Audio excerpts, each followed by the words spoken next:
கோடை காலத்தில் பெரும்பாலானோரின் விருப்ப உணவாக இருக்கும் தர்பூசணியில் இளஞ்சிவப்பு வர்ணம் கொண்டு வர நடைபெறும் தில்லுமுள்ளுகள் குறித்து உணவு பாதுகாப்புத்துறை அதிகாரி சதீஷ்குமார் நியூஸ் 18 தமிழ்நாடு செய்தியாளர் செல்வகுமாரிடம் தெரிவித்த கருத்துக்களை தற்போது பார்க்கலாம். இந்த வாட்டர்மெலான் அப்படிங்கிறதுல கூட ஒரு கலப்படம், இது வருஷம் கண்டுபிடிக்கிறோம். இதுல என்ன பண்றாங்க, என்ன பாதிப்பு வரும், அதை கொஞ்சம் டெமோவா பண்ணிடுங்க.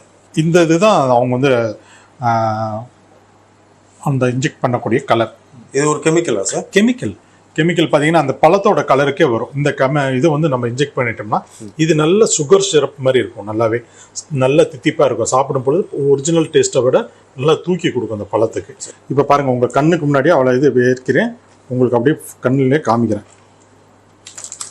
கலர் ரொம்ப ரெட்டிஷாக இருக்குது பாருங்கள், எப்படி இருக்குது பார்த்தீங்களா? இந்த மாதிரி ரெட்டிஷாக இருக்கும்.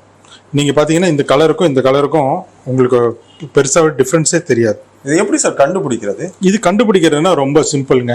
ஒன்றுமே வேண்டாம். நம்ம வீட்டில் ஒரு டிஷ்யூ, இந்த மாதிரி ஒரு டிஷ்யூ எடுத்துக்குங்க, பண்ணியிருக்காங்க அப்படின்னு சொன்னோம்னா ஜஸ்ட் அவங்க என்ன பண்ணுங்க, இது மாதிரி இது மேலே வச்சு அப்படி வச்சு டச் பண்ணுங்க போதும், அவ்வளோதான். ஓகே, அப்படியே கலர் பார்த்தீங்கன்னா அப்படியே வரும். இந்த கெமிக்கல் சில பேருக்கு ஒத்துக்கலைன்னா சைடு ஃபுல்லாக, வாய் ஃபுல்லாக புண்ணாயிடும்.